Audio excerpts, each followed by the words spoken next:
Logging on to the daily DVAR halacha, and here's a brand new halacha for you. It's for Friday, the second day of January. Here we go. Bit of an interesting halacha for you today, and it is this.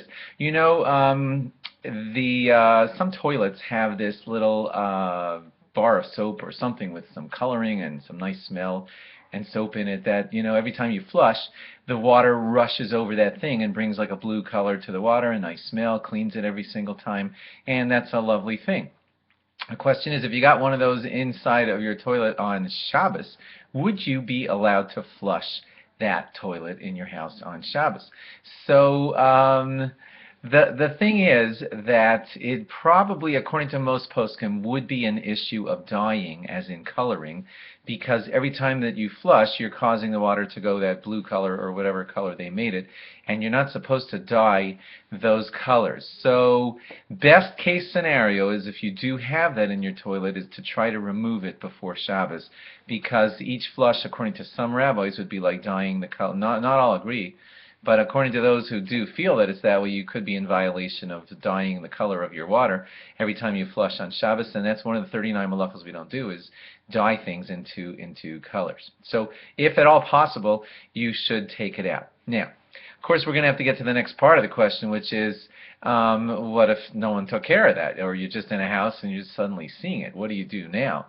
So let's get specific. If it's up at the top of the tank, then that means that when you flush, the water that you flush in that particular flush is not actually causing the color to come out. What will happen is the water that's already in the tank flushes out, and then as the tank refills, it'll pick up the next time around, it'll get that amount of blue as it refills back up to the top. So that means that as you flush, you're not directly that moment causing the dyeing of the coloring. And when you factor into that also the kavod habrios, which means like just the honor to regular humans, that if you just announce to everyone don't flush that toilet the rest of Shabbos, it's not going to be very good for all the people in their honor. When you factor that in, the fact that it's kind of a grama, it's kind of not directly you, it's only going to color itself on the next flush, but when you do your flush, you're not doing anything as far as coloring. So, and you factor in the kavod habrias also, that it'll be honorable to the people to be able to keep flushing that toilet. So Rabbi Neustadt says that when you factor those two things in, you would be allowed to continue to use that, even if it's up on the top. Now, sometimes it's on the bottom.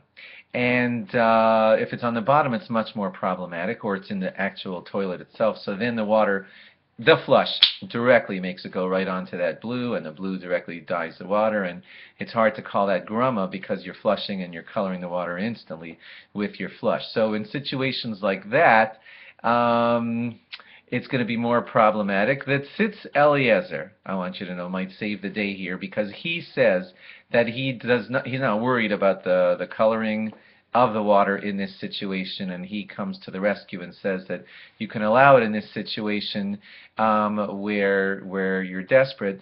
So if you forgot to take it out and it is at the bottom, then Rabbi Neustadt says that you can rely on the Tzitz Eliezer, who says that, okay, so in this circumstance what we'll do is we'll rely on the Tzitz Eliezer, who says it isn't really called dyeing when you just flush and have color go onto the water, and therefore he would allow you to flush. But he does recommend that you do it with a shinui, with a bit of a change, so it's not like fully directly usual you, but if you usually would flush with your finger, so now you would just like kind of put your elbow on the thing or something like that to make it that you're doing with a distinct change, so it's not like fully the direct usual kind of malacha. Hope that's clear. Thanks for logging on, and log on again after Shabbos for more. Bye-bye.